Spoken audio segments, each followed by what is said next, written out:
and Verizon Channel 31. It will also be available for online video on demand viewing at WRPSRockland.com within 24 hours of its conclusion. As our other recently recorded meeting and community events, please go to WRPSRockland.com for further information.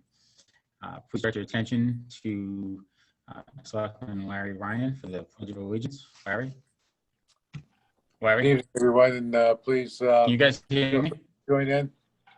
I pledge allegiance to the flag of the United States of America and to the republic for which it stands, one nation, under God, indivisible, and liberty with justice for all.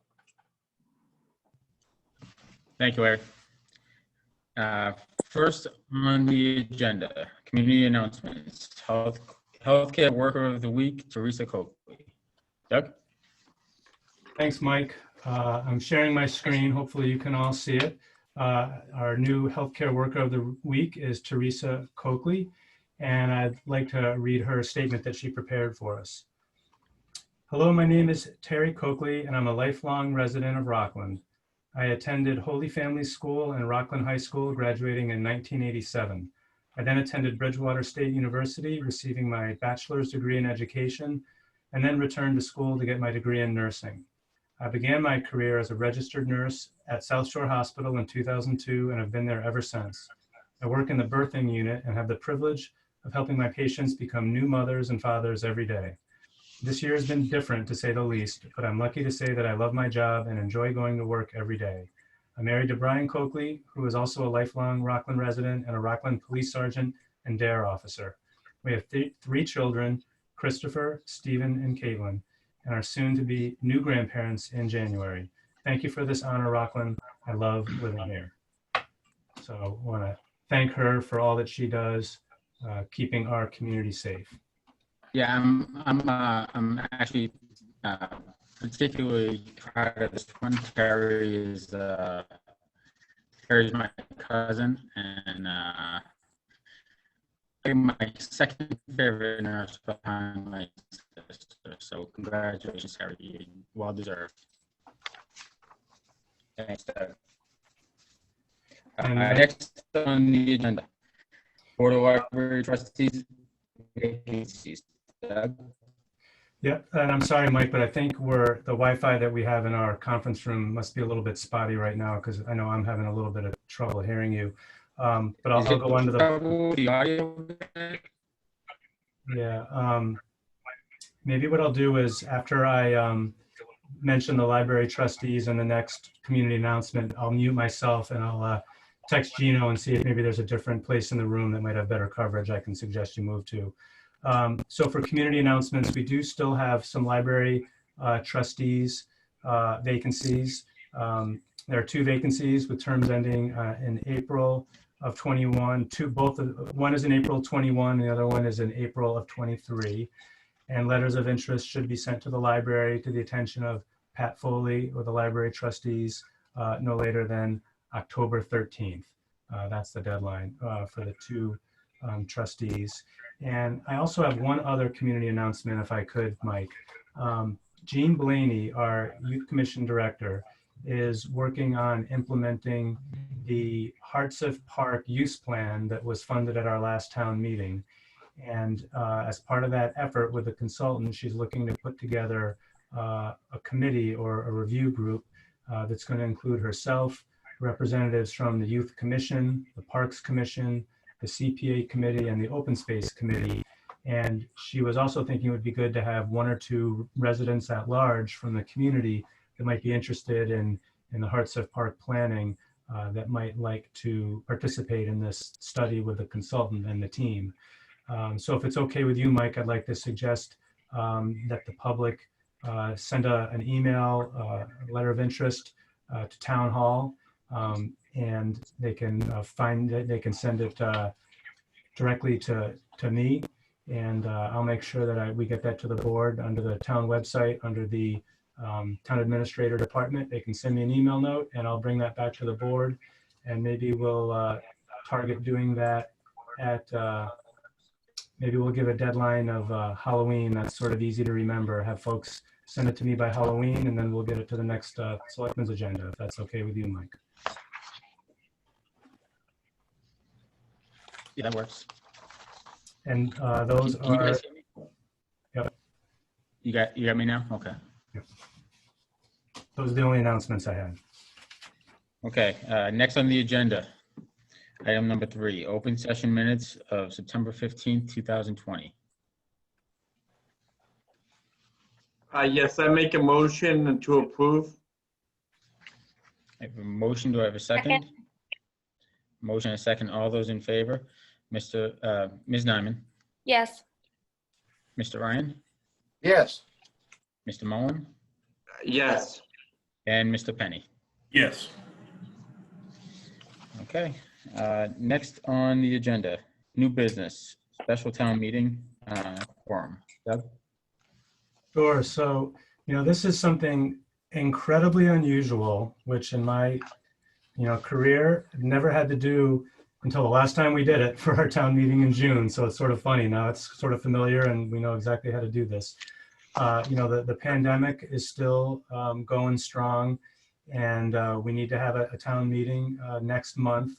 So the legislation that the state passed and the governor signed into law still allows us to reduce the quorum for town meeting, which my recommendation and initiated by the moderator Kevin Henderson, who is on the Zoom call with us, also recommends to the board that you do lower that quorum again.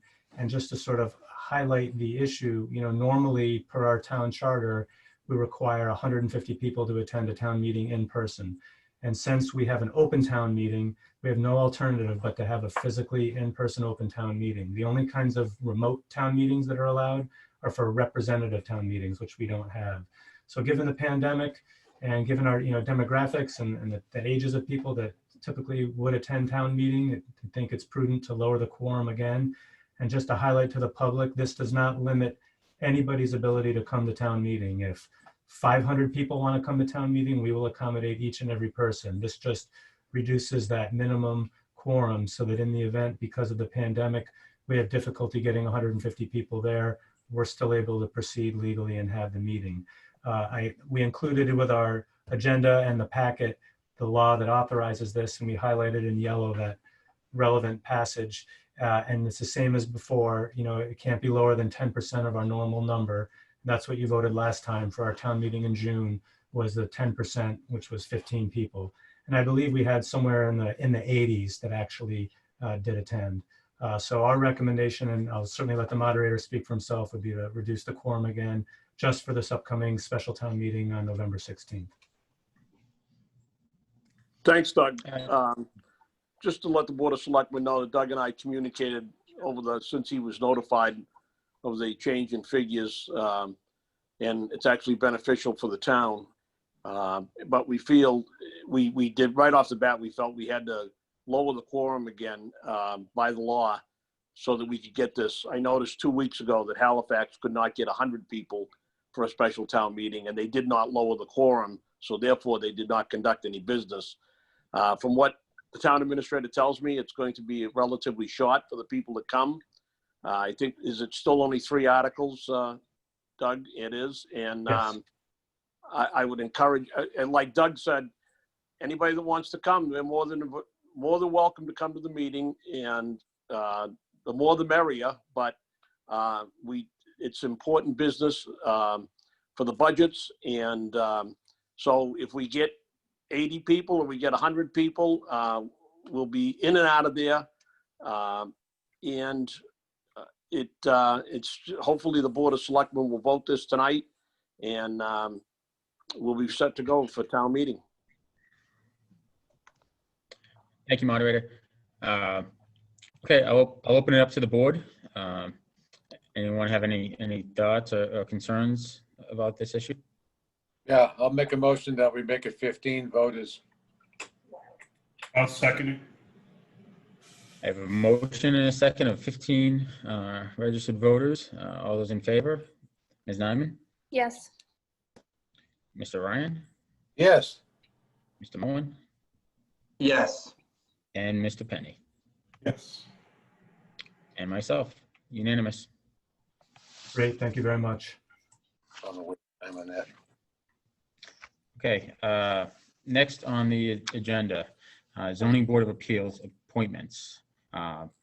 So as we've talked about for several months, we've been advertising the positions. Currently, we have 2 open positions on the zoning board itself, but there's also a permanent position. So there's 3 spots that technically need to be filled. So we have 3 candidates that have applied for these positions. Actually, one of them is a current member, is an alternate currently on the zoning board. So there's 1 permanent vacancy and 2 vacancies for alternate positions. So we have Robert W. Baker, 79 South Douglas. Robert E. Wan, yep, I got you. Robert E. Baker Jr., 19 Everett Street, okay, and Stephen Galley, 346 Union Street. Welcome, gentlemen. So I with the Board of Selectmen, we put together some questions that we're all gonna ask, and we'll go with kind of just all the same questions that we asked of each of the candidates. I did a little drawing myself earlier, and we're gonna go with we're gonna separate the Baker brothers there. Not that you're brothers, but we're gonna separate you guys because you got the same names. So we're gonna go with Bob Baker of 79 South Douglas Street first, and then we're gonna go with Stephen Galley, and then we're gonna go with Rob Baker Jr. of Everett Street. So I'll open it up to the board to start asking questions. I think maybe just the order we'll go with is Kara, Larry, Mike, Rich, and then myself. And I think there's 7 questions for each candidate. Members of the board, if there's a question that didn't make it through the submission process that you would like to ask, feel free to add that on as well. But just be cognizant of the fact that if you ask one person, you have to ask them all. Okay, so we'll open it up to the members of the board. Kara? Good evening. So my question is, why do you want to be a member of the ZBA? I'm currently an associate member. I was a member of the planning board for 24 years. I've always been interested in the right kind of businesses and developments coming into the town to best fit in with the town's character. Great, thank you. Larry? I don't have any questions right at this time. Okay, Mike? Yes, thank you, Mr. Baker. Would you be able to give an example of a recent zoning board of appeal decision, that you either personally agree with or disagree with? If I may, hopefully I don't get in trouble, but Mr. McGee's property on Union Street, I was one of the 2 that voted against it. And as you can see now, he is cleaning the place up to the conditions that the board put on originally. And I think that's what had to be happened, is to turn it down so that he would understand that the town and the board didn't like what they saw there, and that he would just clean it up. He would have to clean it up. And now we can come back to the board and hopefully get what he wants. All right, thank you. Okay, Rich? Mr. Baker, what in your background specifically makes you a good candidate for the Zoning Board of Appeals? Like I stated before, I was on the planning board for 24 years. I was on the original Naval Air Station zoning committee to write the zoning bylaws for that, which took 2.5 years and 14 different versions till we finally got the right version. I still work for the highway department doing various jobs at the highway department with road maintenance between paving, basins, sidewalks. And I have a pretty good knowledge of that, of drainage in the town. Thank you. Ms. Baker, will you be able to keep your personal opinion separate from your interpretation of the zoning bylaws? I have always done that, and any board that I've been on. Okay. I don't look at the person that's applying for the job, for the zoning variance. I look at the plans themselves. Okay. Kara? Can you tell me a little bit what you believe the ZPA does and is responsible for? The ZBA is responsible for looking at plans that require either a special permit, a use variance, a special permit to make sure that they can do what they want and it be right for the town. Thank you. Larry, you still good? Yeah, I'm going to abstain. Thanks. Okay. Mr. Mullen?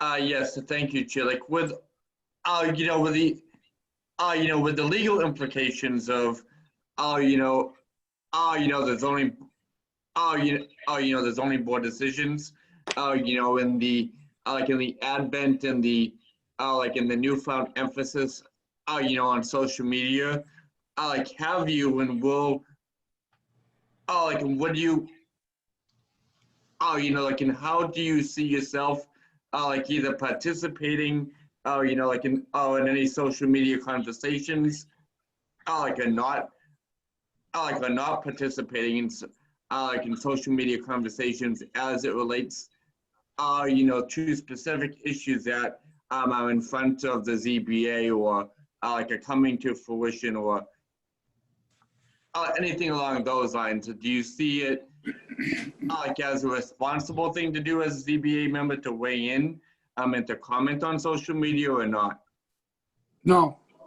Okay. If there's a plan before the zoning board and we're still talking with the applicant, then the members should not be speaking about it outside of the meeting until it is approved or disapproved and the minutes become public. All right, thank you. Mhm. Rich? Mr. Baker, how in your view should various boards such as planning, zoning, and conservation work in unison on various projects? And how do you see that working? When I was on the planning board, we didn't have that good of rapport with the conservation and the zoning board. Eventually, through the Board of Selectmen and the Planning and Zoning Board, they came up with I forget what the technical name of it is, but big projects, the zoning and the planning board would meet together to hear the plans, and then they would go off separately to discuss them with their board members. But there's been a lot more participation between the conservation, the zoning, and the planning board with regards to projects. I've seen members of the planning board tap into our zoning board meetings. And we've been listening to some of the planning board meetings too, on some of the big projects that have come up. And I believe that should be the way it should be. They should all work together. Okay, and then I guess just, one final question, and it's obviously it's evident that, with all of you being on tonight on Zoom, will you be able to continue to participate in this current online meeting protocols with Zoom going forward with the ZBA until, whatever restrictions are lifted? Is that an issue for you at all, or Yes, I can. you And can? I've been at every one of them since we started. Excellent. I understand that there's been some issues with some of the other boards and committees that have difficulty with doing the remote. So I just wanted to make sure. Obviously, like I said, you guys are all here tonight, but it might just be, I don't know, maybe you had somebody help you get on there or whatever. I don't know, or you're at the library. I don't know. So with that, that's all I have for Bob. If any of the other members have a question for Bob Baker, we can move on to Mr. Galley. Okay. Stephen Galley, first question, Ms. Nyman. I'm sorry? Kara Nyman, she's going to ask a question. Okay. So my first question is, why do you want to be a member of the ZBA? Well, really simply, for a long time, I felt like I wanted to do something just to basically contribute to the local community. Sounds a little, vanilla, but I saw something on the Facebook Rockland group, and it said there were openings if you want to contribute. And I thought doing something that would help with the local government, I thought this would actually be pretty interesting. I also thought it would help me, really, in all honesty, see how things are done. Because I often hear people talk. I have someone I work with who works as a selectman in his town, and I hear about, just the way things run, and I thought it actually sounded something interesting to participate in and to contribute to. That's pretty general, but that's pretty much it. Great, thank you. Mr. Ryan? In fairness to all the candidates, I'm not going to ask any questions at all. I will vote at the end if I wish, but right now I'm not going to ask any questions. Okay, thanks, Larry. Mr. Mullen? Hey, Stephen, how are you? Would you be able to give an example or two of a recent zoning board decision that you either agree with or disagree with, and why? I am not aware of a specific decision that's happened lately. I haven't followed before. I have seen conversations again, and I admit I got turned on to this by the Facebook group, Everything Rockland, and I saw people commenting on things that were going on, questioning why are they doing that, or how could they do that, and I want to know why. I'm not like challenging anything that's happening, but I am curious about how those decisions get made, and I'd like to see it and maybe actually participate, but I don't know of a specific example. Thank you. Mr. Penny? Mr. Galley, welcome. What in your background would make you a good candidate for the being a member of the Zoning Board of Appeals? Well, I don't have specific local town government experience. I did sit in on the middle school building committee back in 2005, and I was interested in that, but then unfortunately life happened and I got distracted away from that, and I regretted not continuing with it. But I found the structure pretty interesting, and I liked I liked what I saw, how these were local people running things, or working on things, I should say. And so I can't really give you a resume that says this qualifies me for the position, but I was just an observer at the time, not a member. But had I been able to commit at the time, I would have, and it's just something I wish I was able to do. So like I said, I really can't give you a resume that says that this is my experience that makes it positive to approve of me. Mr. Galley, what is it you specifically do for what line of work you in? Just to follow up. Yeah, that's no problem. I'm a parts manager for an industrial equipment company in Rockland. We service and sell industrial equipment, and air compressors specifically. It's usually mostly used in, like I said, manufacturing and schools and schools and hospitals and pretty much anything that's that does anything around here. It's a broad market, but I work in the office and I deal with customers and I deal with our servicemen and our salesmen and administratively. So been doing that for a while. Will you be able to keep your personal opinion separate from your interpretation of the zoning bylaws? I do believe I could. I've seen enough people talk about dealing with things such as PTAs, you know, like my sister's a teacher and things like that. And I've heard enough that it kind of gives me, you know, it's distasteful to me to when people bring personal feelings into something that should just be relatively black and white, or at least, you know, require something that's a little bit less emotional, you know, little less personal when it comes to deciding what to do and what to be in favor and against. So I think I would make that one of my goals. I really would try to check myself on that. Okay, thank you. Ms. Nyman? Can you tell me a little bit about what you believe the ZPA does and what they're responsible for? Well, I'm going to say my basic understanding is that I'm going to say basically I would think if it was like new, I want to say construction, if someone wants to put in something I understand zoning, like some things are zoned for commercial or residential or agriculture. So I can imagine if someone wants to do something that's not zoned for it, you know, like they want to build a commercial property that's, you know, not approved for that before, that's the kind of thing that they would be applying for. And a little bit of things like if they want to add something that maybe they're not, I can't imagine something adjacent to what they do, but maybe that augments what they do, but it's not quite approved for their zone. But that's my basic understanding or belief of what you do. Thank you. Mr. Mullen? Yes, obviously, as you mentioned, with the emphasis on social media, like in the postings and the comments, like a lot of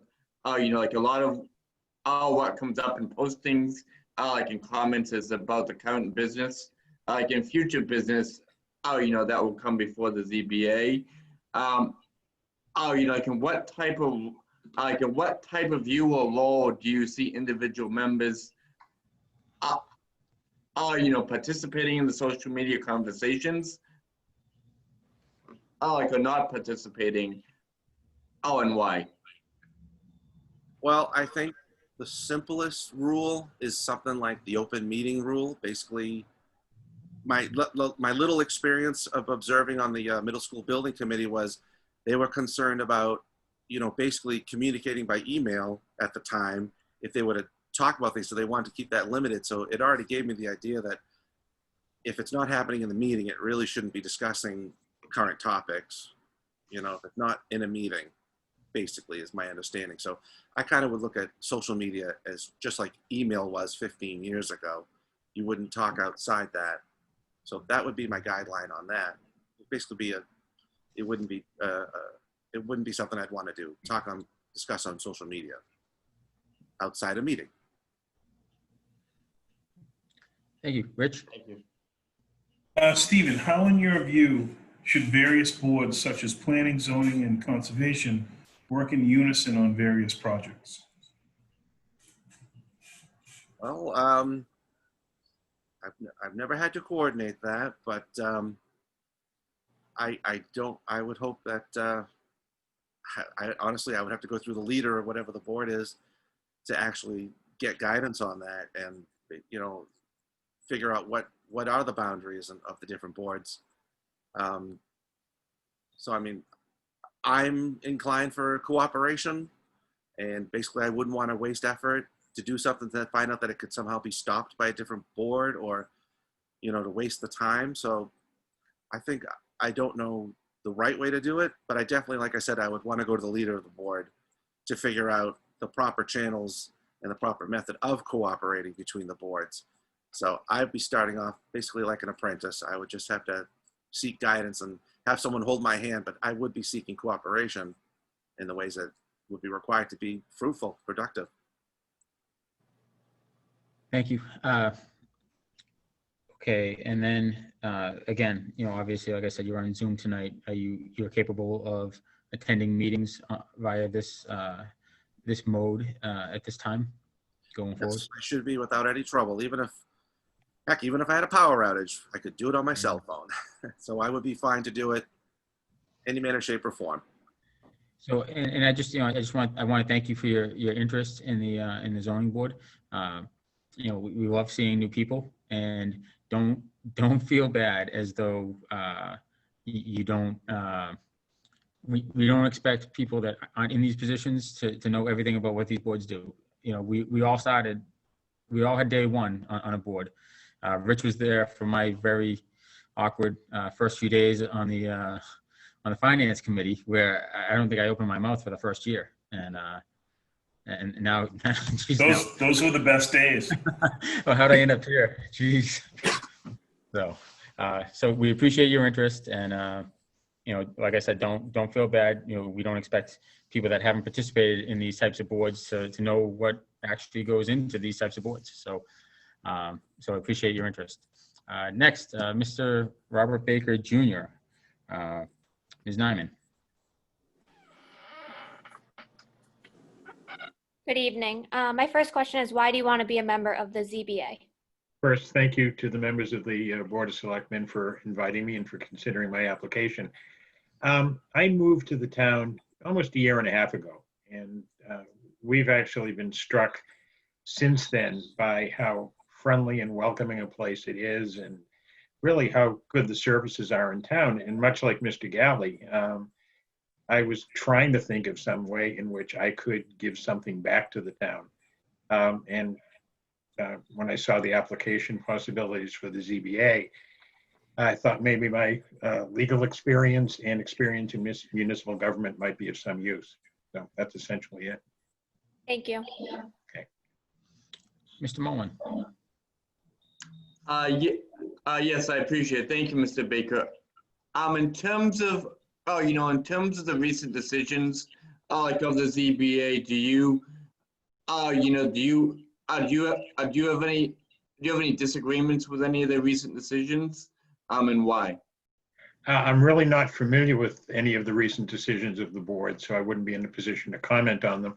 Okay. I did look at some of the matters pending before the board. Of course, it wouldn't be appropriate as an applicant to comment on those. Understood. But if somebody wanted to give me a hypothetical, I'd be more than happy to address that. Okay, thank you. That's Mr. Penny. Mr. Baker, welcome and thank you for the application. Thank you. What in your background do you feel would make you a good candidate for the ZBA? As I mentioned, I've been a lawyer for almost 37 years now. And one of the things that the practice of law does is teach you a certain way of thinking and assessing and analyzing things. So I think that would be a benefit. In the course of my legal experience, I've had the opportunity to become familiar with many areas of the law, and I'm sure that were I be given the opportunity to serve on the board, becoming familiar with Chapter 40A and the related laws would be something I could do with relative comfort and adaptability. I also have, although it goes way back, some experience in municipal government in the city of Everett, where I grew up. So I think those two factors would contribute to my service on the board. Thank you. Will you be able to keep your personal opinions separate from your interpretation of zoning bylaws? Absolutely. That's certainly something that I pride myself in any aspect of my work. But as I mentioned, the legal experience, that's one of the things that we develop fairly quickly, is to keep our opinions out of what we're doing. So, yeah. Perfect. Ms. Nyman. Can you tell me a little bit about what the ZBA does and is responsible for? As I understand it, it's essentially to consider exceptions to the rules, whether they be zoning or other particular or related laws, in terms of the character of the town. What is to be allowed in terms of building or development, what is not to be, considering the opinions of certainly abutters and other people in the town who may be impacted by whatever is being proposed. So, And of course, rendering our best judgment without personal opinions in making a recommendation or a determination. Great, thank you. Mr. Mullen? Yes, thank you, Mr. Chair. Like in like in terms of the emphasis on social media, nowadays in the, like in the thoughts, that some folks have about, airing information about projects and other things online, on social media. How do you view and see the role, as a zoning board of appeals member on that? Would you, would you engage, or would you, or would you refrain on issues, that are before the zoning board or coming before the zoning board? Whatever is before the board or may come before the board or has been before the board in the past has no place in social media discussions, even if it's, with close friends or family. No, that's absolutely out of bounds. Appreciate it. Thank you. Mr. Penny? And last one, Mr. Baker. How, in your view, should various boards such as planning, zoning, and conservation work in unison on various projects? Certainly each member of the board brings their own views, or members of any board bring their own views to their respective boards. And each one approaches their responsibilities by the specific description of the duties of the statutory obligations of that board. But I think there needs to be, and probably inevitably is, some general consensus among those three boards that you mentioned of what is best for the town, what is most appropriate to keep the character of the town such that it's most beneficial to the people who live here, work here, and own businesses here. Thank you. And then finally, the same question I asked the other guys, and of course you're here on Zoom tonight, but this is something that you're capable of doing going forward, assuming that the current conditions stay in place for a while. If you had asked me that question about 6 months ago, I probably would have said, "What's Zoom?" But since I spent about 3 months of my working life pretty much on Zoom, yeah, I'm very comfortable with it and entirely ready to attend meetings by Zoom or when such time comes in person. So, excellent, gentlemen. I want to thank you all for your interest and for joining us tonight. So I think from our position, we have a couple things to think about, obviously, and I think we'd also like to touch base with Rob Rosa as well. I know he couldn't attend tonight, but he's going to try to watch this meeting for us. And I think each one of us is going to have conversations with Rob and, kind of get his thoughts. And then at our next meeting, we'll vote our decisions. thank you all very much again for your hospitality and interest. Thank you very much. Thank you all for the interest in the openings. Thank you. And as Town Administrator Doug Lapp had said, if you guys would like to sign off, none of us would take offense. You're more than welcome to. Thank you. Okay, next on the agenda, COVID-19 updates. Doug? Thanks, Mike. So Welcome back. thank you. I was here the whole time. I just didn't need to watch me staring at you. I wanted to go over a couple of COVID updates. One is the governor's latest executive order, which just regarding COVID is Executive Order 50. That just shows you how much has been happening since this all started. So in particular, as it relates to outdoor restaurants having outdoor seating, this most recent executive order authorizes cities and towns to approve requests for the expansion of outdoor table service at a date beyond November 1st, because previously it was only good up until November 1st. So this allows us to authorize it beyond November 1st, and until such time, until 60 days past the end of the state of emergency. So we don't know when the governor is going to end the state of emergency, but I think it's going to still be for a while. going forward. So in looking at this issue, talking to council, looking at what other towns are doing, what we thought would make the most sense would be to discuss with you what establishments are doing the expanded outdoor dining now, and then tell you kind of how I think we should approach it. And then assuming you agree, to make it the most flexible and to be the most responsive to the businesses, to have you authorize me working with our staff to approve these sort of based on certain criteria. So that's generally what I'm looking for. So to be more specific, the restaurants that have done any kind of outdoor seating so far have been Luca's, which has a tent. TK O'Shea's has tables and umbrellas in the parking lot. The 99 has tables and umbrellas in the parking lot. And for a short period of time, Mike's Pizza had tables on the sidewalk. Mike's has since stopped doing that.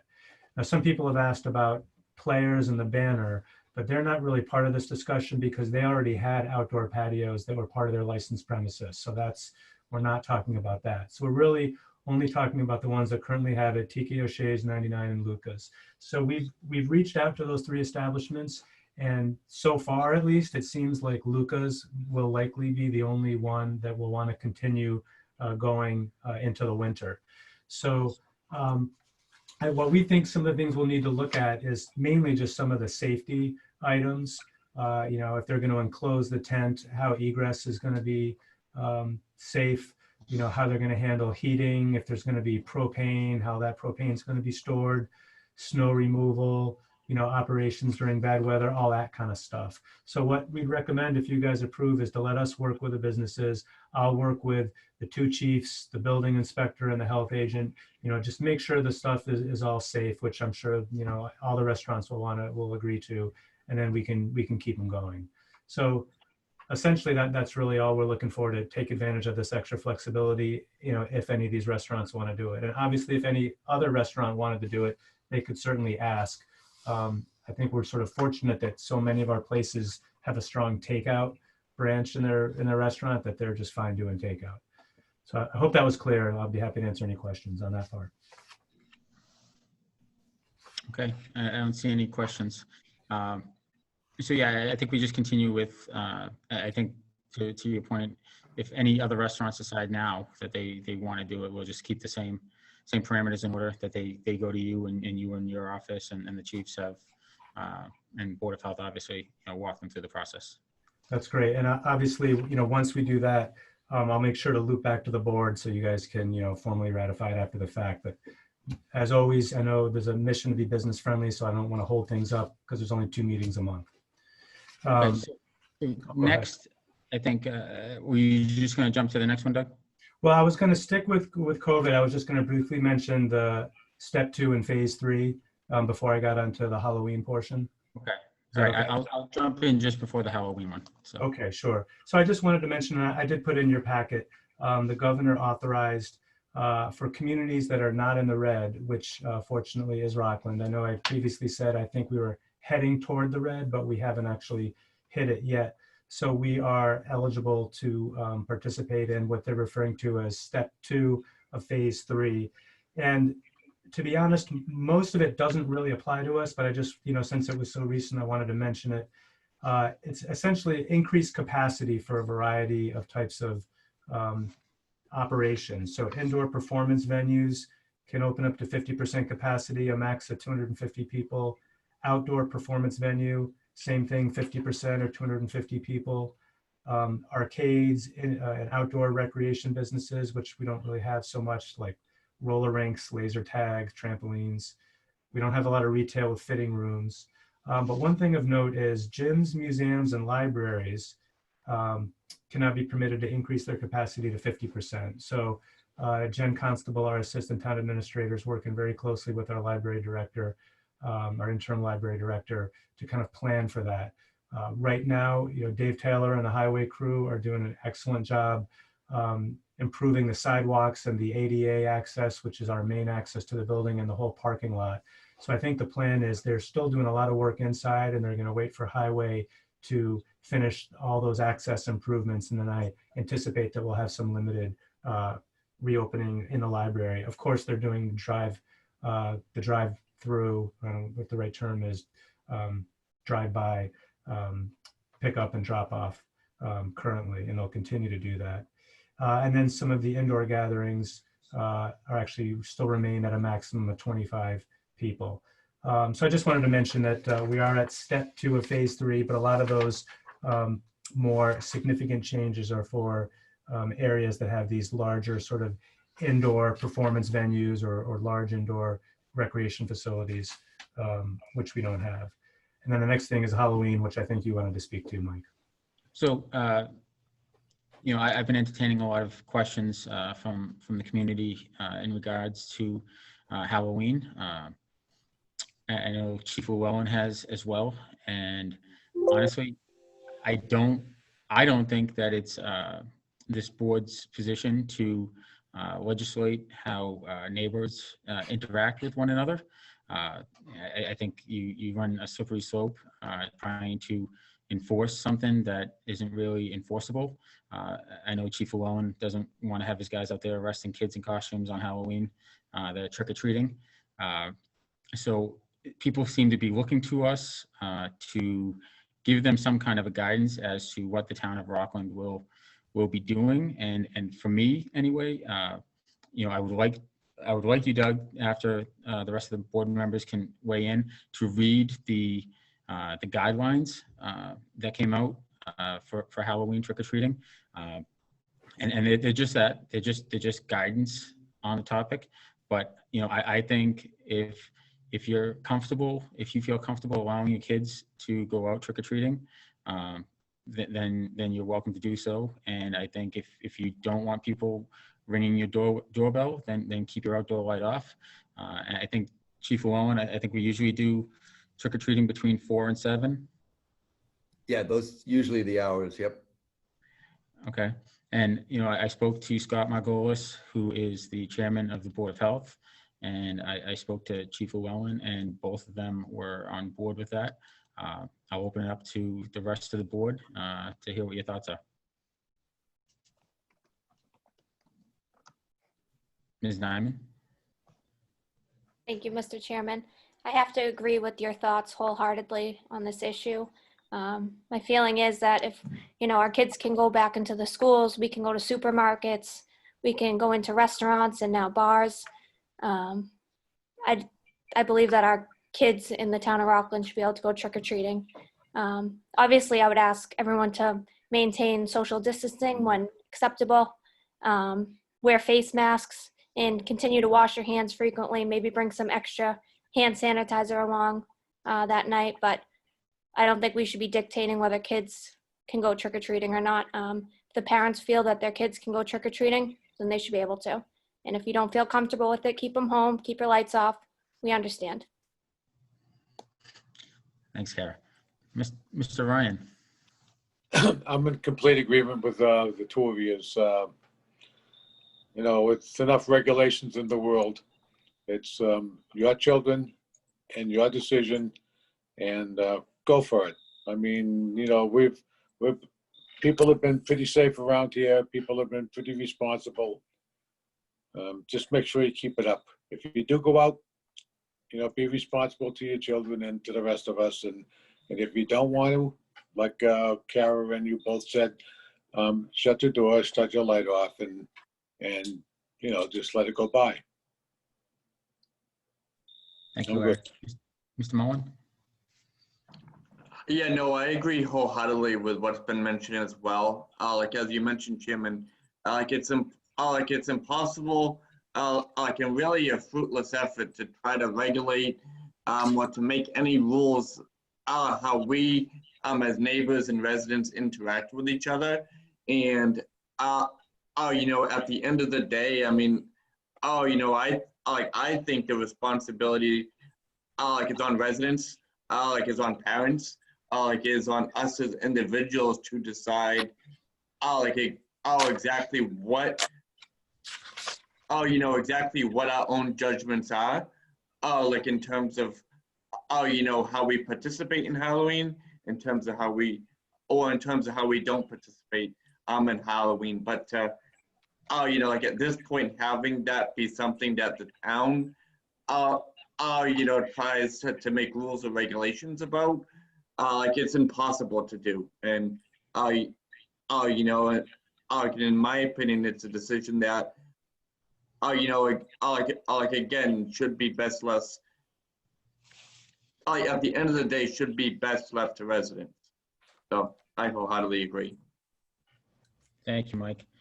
And Rich, I saved you for last. I know you got a lot of opinions on this topic. So I have a lot of opinions. I don't want to bore anyone. I agree with everyone. And for the first time in a while, we as adults actually get to make a decision. Someone's not telling us what to do. So this is new for all of us for 8 months. So this is great. The one thing is use common sense. Through this whole pandemic, a lot of it is using common sense, right? So you keep hearing the same things, wear masks, look to socially distance, right? Even look at trying to mitigate direct contact. So, do you put a bowl of candy out on the porch? Do you do things like that? But I truly believe the kids in particular, for 8-9 months now, their lives have been turned upside down. They need this night. They truly do. If nothing else, for a mental health night. So I hope that a lot of parents and a lot of kids decide to go out, trick or treat. Again, use common sense, be smart, be safe. No different than any year that you go out for trick or treating. If you are a resident, you don't feel comfortable, you don't feel safe doing this, the simple thing, turn your light off and don't open the door. And I ask everyone who's going to go out trick-or-treating, if you're walking by a house and the lights aren't on, don't go knock on the door. They're telling you they don't want to participate. So that's it. Okay, and now with that, I'll open it up to both chiefs, police and fire, for any comments. Chief Llewellyn?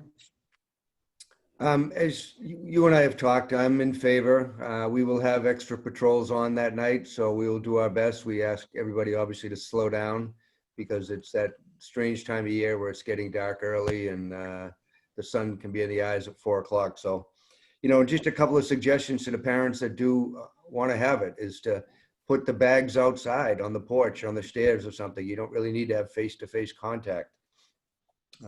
As Rich said, buckets outside even, that's a good idea.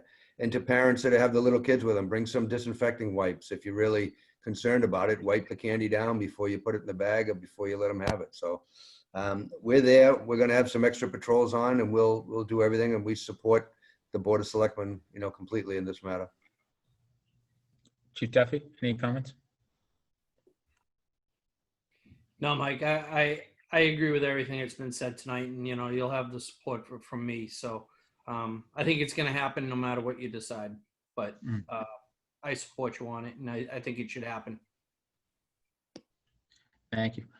All right, Doug. So if you just want to go through with those tips for a safe and healthy Halloween that you provide us in the packet, feel free. Sure, thanks, Mike. So I'm sharing my screen right now, and this webpage, which shows right up here at the top from mass.gov, we included this link. We printed it within the warrant under this agenda item, and we also have a link to it on the town website if anybody from the public is interested. It's not that long, and it's like Rich and everyone else said, it's really just sort of common sense. So some of the tips that the state has for everyone is to wear a face mask or face covering. And in some of the calls I've been on, they're reminding people it's not a decorative mask like your costume, but the actual face masks like we're all wearing all the time when we're out. Observing good hand hygiene, hand washing, alcohol-based hand sanitizers, refrain from touching your face, staying at home if you feel unwell, if you've tested positive, if you've been exposed or traveled from a higher risk state, and not just staying home, but refrain from handing out Halloween treats if you fall into any of those categories. And then, of course, maintaining social distancing, staying 6 feet away from other participants who are not members of your own household. And then here under Halloween activities, they have a really good link to some information from the CDC, which if you click that link, it brings you to this page. All different, tips for different types of celebrations. And if you click on the Halloween link, I thought this was sort of interesting. They break up the different activities associated with Halloween into low, moderate, and higher risk activities. So lower risk things are, decorating pumpkins in your house, having a scavenger hunt, where kids are outside, movie night, all those kinds of things. Moderate risk, is where there's actual trick-or-treating involved with wrapped goodie bags, small groups, outdoors, open air parades, costume parties where there's masks, a lot of open air things, like if it's a haunted house where it's open air, one way walking through, visiting pumpkin patches, etc. And then they categorize some of the higher risk activities, which is the more traditional, where kids are going door to door, like we're talking about, or the trunk or treats, where a lot of police departments do that, where kids kind of just rummage through the trunk of a car to grab handfuls of candy, crowded Halloween costume parties, indoor haunted houses, where there's lots of crowded together and screaming. And of course, without masks on, that's how the virus spreads. Hay rides and tractor rides, obviously using alcohol and drugs, which cloud judgment, and going to rural farm festivals that aren't in our community. So there's a lot of other information too, but those are all pretty common sense things that both the state and the federal government have put out, which I think would do everyone some good to give some thought to before they take their children out. Okay, thank you, Doug. Any other comments on this before we move on? Okay, seeing none. Next on the agenda, Keno license approval for 7-Eleven, 92 Market Street. Thanks, Mike. Yep, so there is, we got a letter from the State Lottery Commission, which I included in your packet, indicating that the 7-Eleven on Market Street is looking to get a Keno license. And the way the law works, the town has a certain number of days if we want to object in a hearing for this. And they specifically explain that any objection must be, a result of an official action taken by the town regarding this particular applicant. So I talked to Chief Llewellyn about it, and for at least the last 8 to 10 years, he's had no issues with 7-Eleven on Market Street, and he doesn't have any concerns with it. I personally don't either. But since we got this letter from the Lottery Commission, which did ask if we objected or not, I thought I'd present it to the board and just make sure that none of you had any concerns either. Kara, any concerns? Nope, I don't see any. Doug, is this something we need a motion on? No, I don't think so. It could be just consensus. And I think more, if you did have a concern and wanted us to object, then I'd want a motion and we take action. But if you're all good, that's fine. We can just take no action. Okay. So any concerns from any of the members of the board? No. All right. Seeing none, so we'll take no action. Okay. Next on the agenda, other new business not reasonably anticipated. Doug, anything? I have nothing. Number 5, old business, revised FY21 budget update. Okay, great. I'm going to share my screen again. And I know this is going to be very small, so I'm going to try to make it bigger here. This is the same thing we've been talking about before, and I just wanted to finalize it with you tonight. Again, this column here with all the red numbers, this is all the cuts that we previously had to make to balance the budget. And then this column here are all the restorations that we're doing, recommending to do by department, which net of the reduced county assessments that we were fortunate enough to get from the state will total a little over $1 million in budget cut restorations that we'd like to do at the special town meeting. In addition to this page, which is the summary, what I've included in your packet is all the detailed departmental lines. And what I had shaded in this peach color is, I'll back it up again the other way. What we're doing is essentially restoring all the cuts we made, except for the things that I've highlighted in peach. And additionally, we are also adding spending in a few areas for a variety of reasons, which I've also highlighted in that peach color. So some of the things that we are increasing spending on are things like the public health nurse, which our contract with the VNA previously expired. And especially in the middle of the pandemic, we have to have public health nurse on board. I am pleased to say that we have a short-term solution. We're in the process right now of executing a contract with a newly formed public health nursing agency that's going to carry us through December 31st. And their rates are $95 an hour for RNs and $50 an hour for other types of services like contact tracing that can be done by non-RNs. So we're increasing funding for the longer term contract for that item. We're also increasing a little bit of funding in the town clerk's office to hold the special town meeting and related early voting expenses. These are all things that we've talked about at our last meeting. That's not a change from before. The only change from before is the following. If you look at the Council on Aging line, where we had previously in June cut 24,000, and you'll notice in the Veterans Agent line where we had previously cut 22,850. So in the last version that I shared with the board, what I was recommending was fully restoring the Veterans Services line and not restoring that Council on Aging line. And the logic at that time was it seemed like the Council on Aging was going to be a long time until their operations were really kicked up and more fully operational. And so and that funding that we're talking about was for a part-time administrative person who retired and we didn't fill. So I was thinking that money would be, since there's only a limited amount, was sort of better served in the Veterans Department.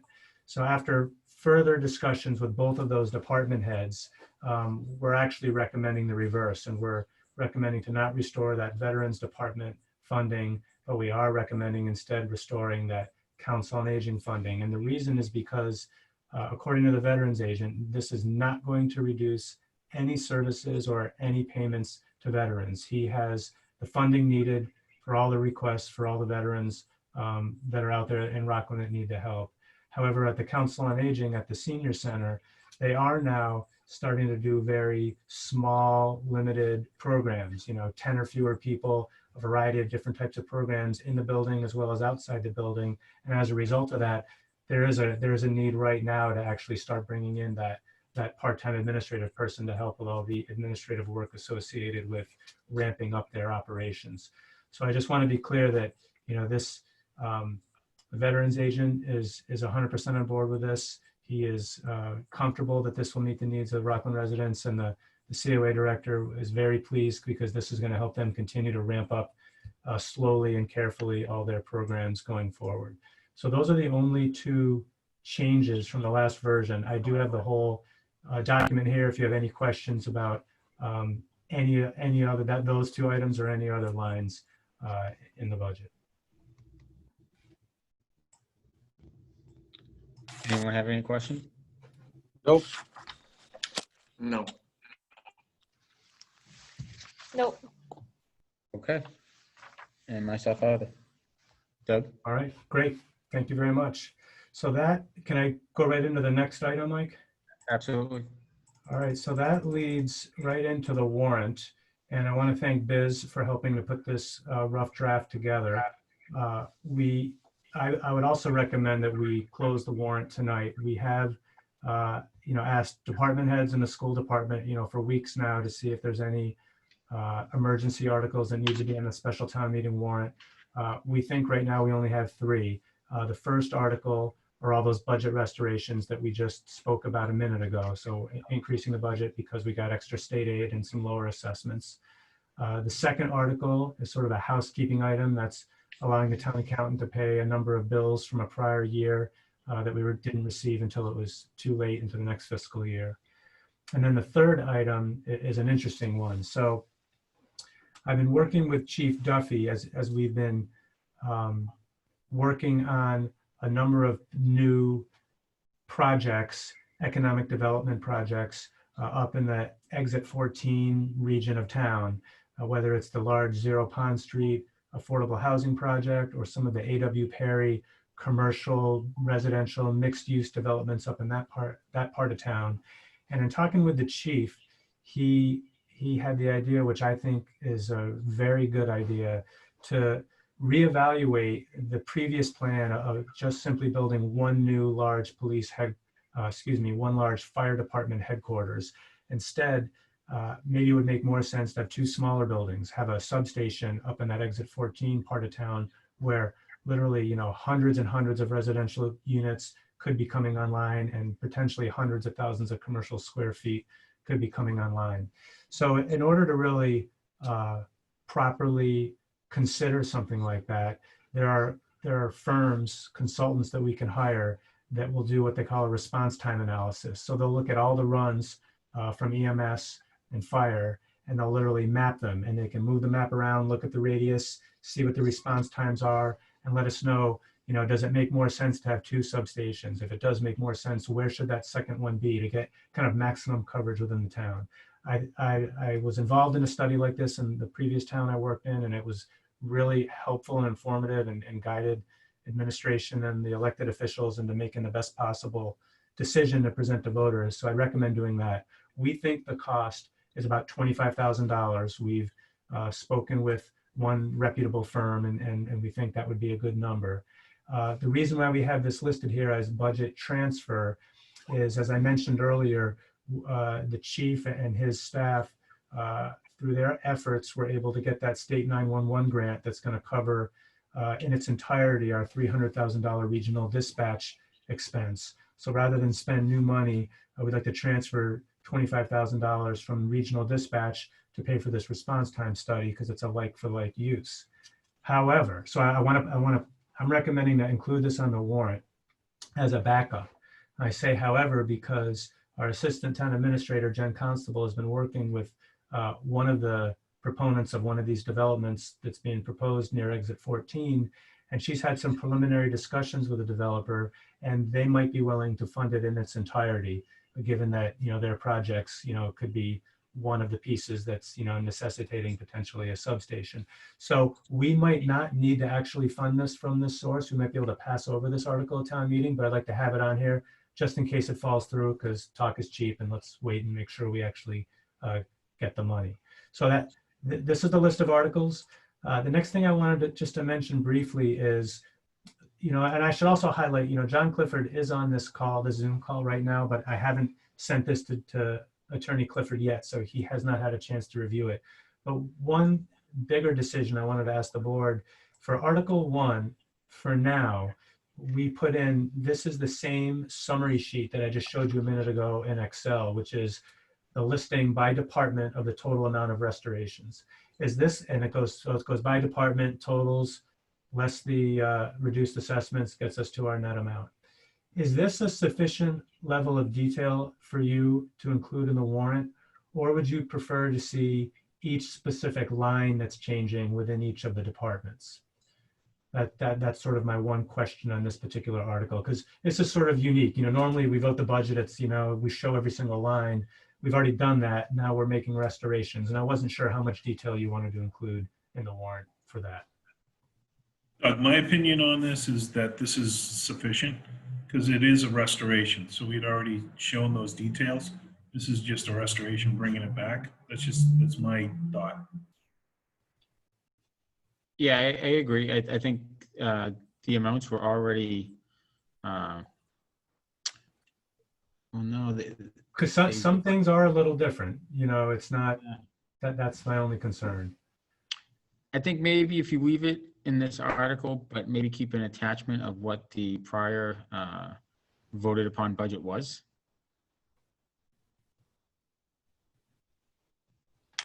Does that make sense?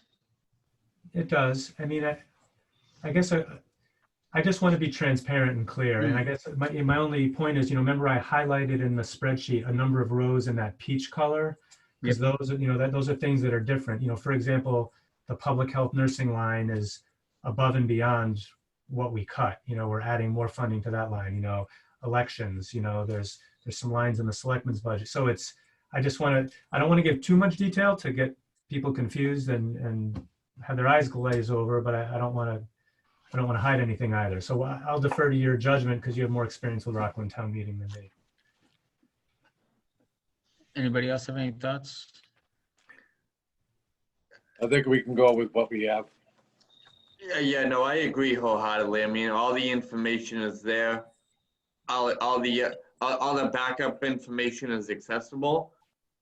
Like for anyone who has any type of any follow-up questions. But yeah, no, I agree.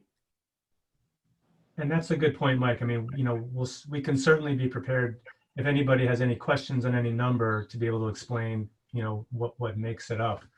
And obviously I'll check with Attorney Clifford and make sure he's comfortable from a legal perspective that it's sufficient, but that's helpful. I just wasn't sure. Yeah, I think the statement of emergency really explains it anyway. You know, I mean, anybody that has any concerns can read that and see exactly where that's coming from. I think that should be sufficient, but I would, as I always say, you know, just be prepared to answer questions if there are any. I mean, who knows? We set the quorum at 15 people tonight. There's 3 articles. It might just be 15 people. So, okay. But like I said, you know, prepare for anything. You never know. So. Okay, that is helpful.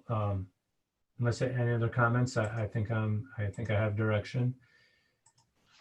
And the next, this is just the article with all the prior year bills, and then the last one is funding the response time study if we need to fund it this way. So I'll share this with Attorney Clifford, and it might look a little bit different after he fine tunes it, but it will look something like this. And I would recommend that unless you have any questions, that we close the warrant so that we can finalize this, get it approved by legal, and get it printed and posted. Obviously, we'll let the Finance Committee review it too. Motion to close the special town meeting warrant. I have a motion. Do I have a second? Second. I have a motion and a second. Ms. Nyman. Yes, sorry. Mr. Ryan. Yes. Mr. Mullen. Yes. Mr. Penny. Yes. And myself. It's unanimous, Doug. Warrant's closed. Thank you. Okay. Other old business not reasonably anticipated. Doug, anything? Nope. Okay. Town administrator's report and correspondence. Thank you. So I already mentioned my first item, which was that we are in the process of executing this public health nursing consultant contract. And I should just highlight that this is good that we're doing a short-term engagement.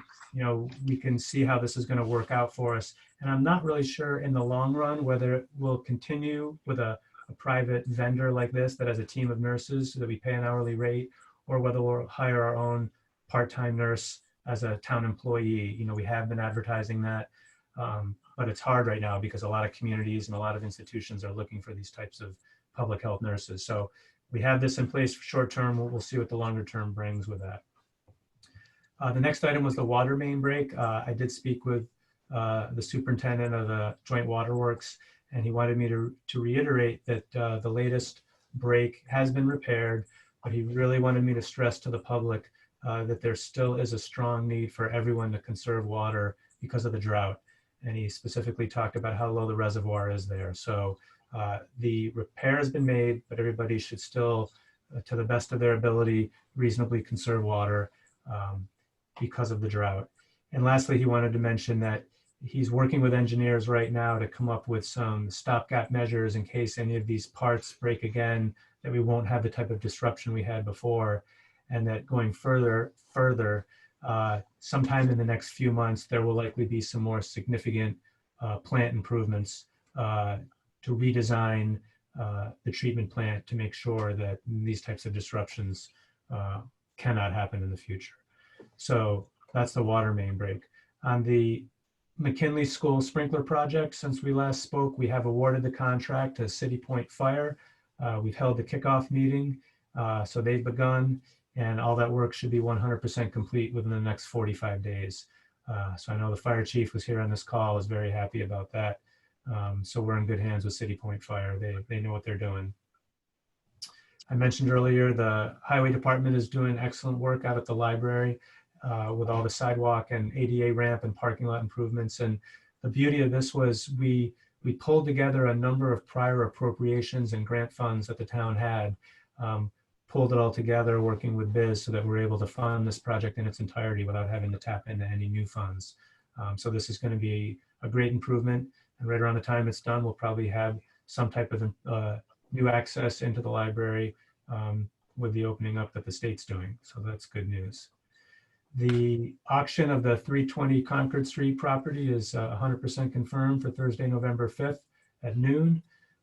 There is information that we put out on Facebook, and I just recently today updated the Facebook event with a link to the auctioneer's website that has more detailed packet of information about the auction. And just to remind everybody again, there is a condition that the structure will have to be removed, demolished, torn down within 90 days unless the successful buyer can rectify the non-conformity of the lot, which is, I believe, is frontage, width, and total area. So theoretically, somebody could do that. They have 90 days. If not, it's written into the deed that the house will have to be removed. So we hope we get a successful bidder and that property gets put back on the tax rolls. And next, the last item is I spoke with Health Circle, one of the marijuana dispensaries that the town has a host community agreement with. They're the one located at 21 Commerce Road off of Hingham Street.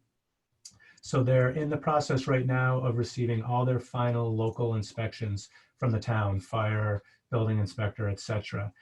Once they get those final inspections, which should be, could be as soon as this week or next week, then they go to the state, and then they get in line for all their state inspections.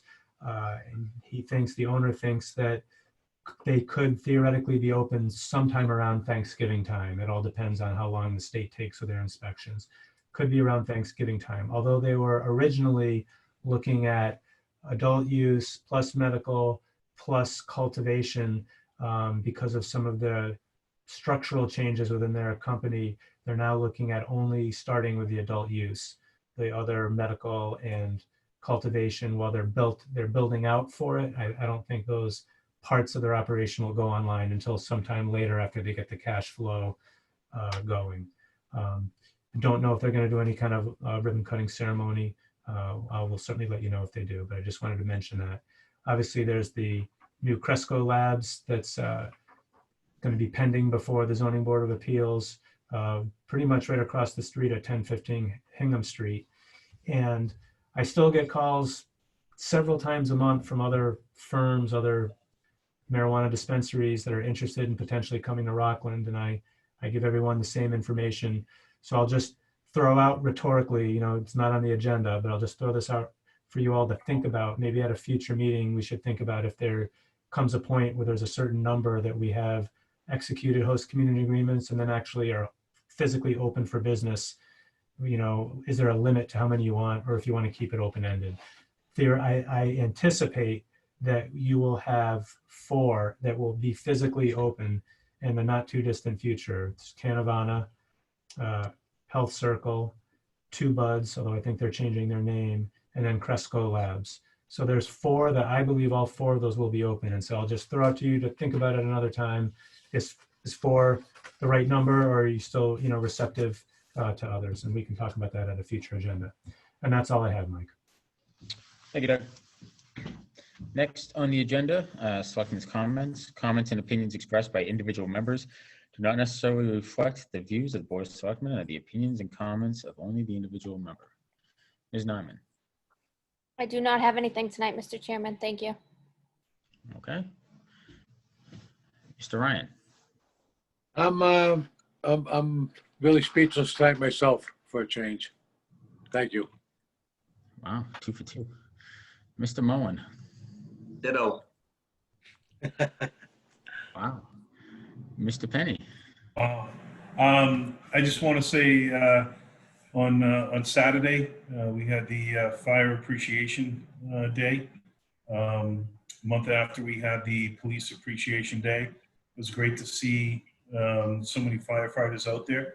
and it was well deserved. Like both of our fire and police agencies, they just do a tremendous job. And while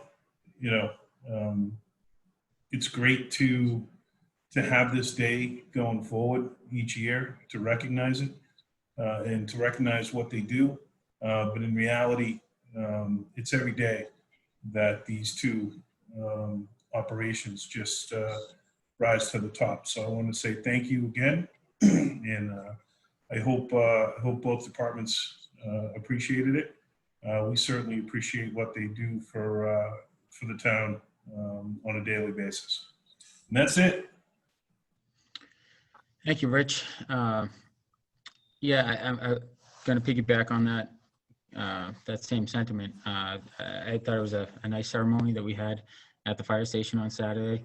And we got to see firsthand, in the middle of the ceremony, they get a call and they had to go. So it was a good ceremony. I was very appreciative of the men and women of the Rockland Fire Department. I think it's important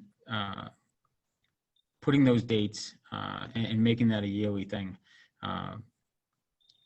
So many times, we lose sight of the fact that it's important to show appreciation.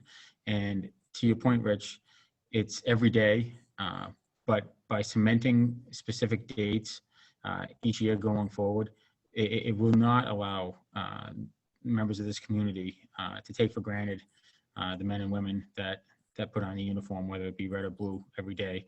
They sacrifice their lives, they sacrifice their time with their families, and they do it for us. They do it so that we feel safe. I said it the other day in my comments at the fire station that it was an opportunity for us as a board to reaffirm our commitment to public safety in the town of Rockland. I believe that with every fiber of my being, that the public safety of this town is superb, and it's our responsibility to continue to support them and provide them whatever means necessary to do their jobs in a safe and professional manner.